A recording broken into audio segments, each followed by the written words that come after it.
The fight to save Hawaii Sign Language from extinction. No American Sign Language. Lambrecht reminds them with her hands, as the virtual class begins. This is Hawaii Sign Language. More than 100 students have received the same reminder from Lambrecht. Since 2018, she's offered HSL classes to the public, first in person and, since the COVID-19 pandemic began, on Zoom. But experts estimate that fluent HSL users number in the single digits. Time is running out. The race against time to save HSL. Lambrecht was born profoundly deaf in 1944 to a family of Chinese laborers in Honolulu. She was exposed to HSL from birth through two older deaf brothers, who had learned to sign from their deaf classmates. This was rare at the time. Most deaf children were born to hearing parents and had no access to any language, let alone HSL, until they started school. Lambrecht and her brothers attended what is today called the Hawaii School for the Deaf and the Blind. When it first opened in 1914, it was named the School for the Defectives. Parents and professionals said that sign language was ugly, and that if kids knew sign language, they would never learn to speak. Lambrecht says, "I could catch maybe one or two words." By the time Mitsuji Jones enrolled at the deaf school in the 1960s, oralism was seen by critics as a failure. Teachers from the mainland were now using ASL instead. They were haole. They saw our language and said, "What is that? I don't understand your sign. That's wrong. No, no, no. Let me teach you ASL. No, no, no. You're signing that all wrong," Tsuji Jones says, her hands moving emphatically and incisively. "We were constantly being criticized, you know, we're the children. They're the authority figures." Then her signing shifts, and her hands slow down. "It's like they were trying to take away who we are. My heart is broken." There's evidence deaf Hawaiians had been communicating with a homegrown sign language for generations, predating the arrival of missionaries, sugar plantations and the Americans who would overthrow the Hawaiian kingdom in 1893.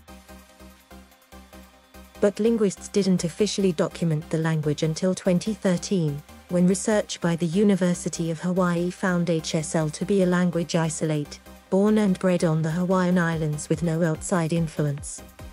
More than 80% of its vocabulary bears no similarity to ASL. The findings launched a 3-year project to document what remained of HSL, led by Lambrecht and linguistics professor James Woody Woodward, who has spent the last 30 years studying and documenting sign languages throughout Asia. By 2016, the team had built a video archive and developed a manuscript for an introductory HSL handbook and dictionary, featuring illustrations of Lambrecht demonstrating signs. But then, time was up. Their grant from the Endangered Languages Documentation Program had run its course. Woodward knows the research project isn't enough to keep HSL alive. It's going to help linguists analyze the language, but it's not going to help preserve the language, unless somehow more people get to learn it, he says. And the way more people get to learn it is when it's used naturally in the home and people pick it up, or you teach it as a second language very early to children. Lena, who agrees that preserving a language is a vast undertaking, especially for linguists who are not members of that language community. It's very ambitious to think that one person, or a small group of people, could rescue 100 years of oppression or change the language shift that has led to language endangerment in a short period of time, says the linguistics professor at the University of California, Santa Barbara, who has worked on sign language documentation in Mexico, adds, "Saving a language, I don't think that's possible." As a child, Tsuji Jones picked up some HSL vocabulary from Kuli Kupuna while they played volleyball together near the deaf school. She says, "I noticed sometimes the kupuna would be a little embarrassed, and they would say, 'Oh, I've got to try to use ASL, because HSL is not good. ASL is better.'" 82-year-old Kimiyo Nakamiya went to school with Lambrecht, and while she respects her friend's work, she doesn't think HSL is worth revitalizing. "HSL is like broken English," she says. I think ASL is more proper and more along the lines of formalized English.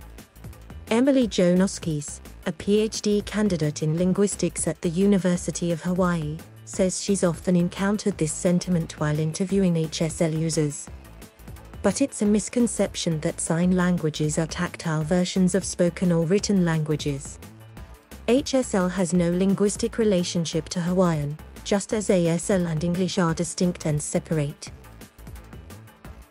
Noskis, who is in the fourth generation of her family to be born deaf, says she's disappointed, but not surprised, that many of those who are most strongly opposed to preserving HSL are deaf former HSL users themselves. There might be trauma associated with their memories of HSL use, she says. It may be hard for them.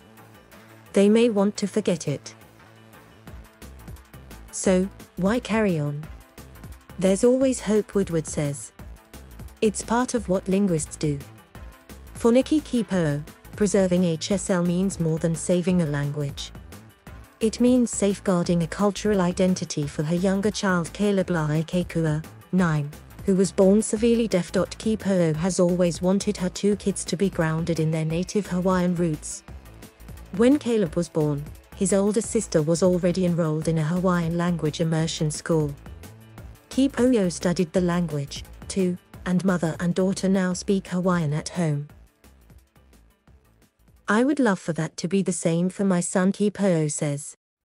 He'll know that he is a Hawaiian and a deaf person, and there's nothing wrong with either one.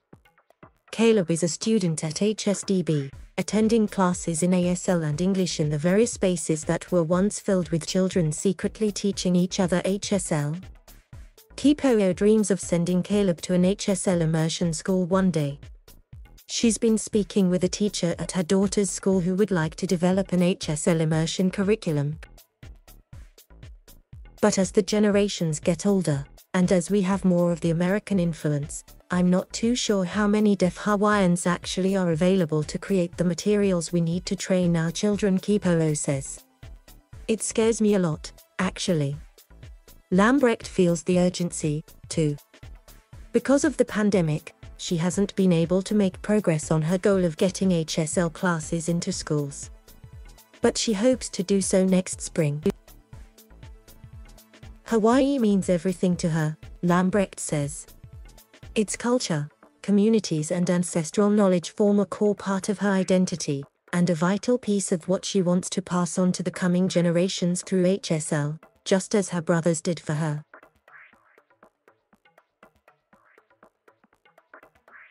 Thank you for watching.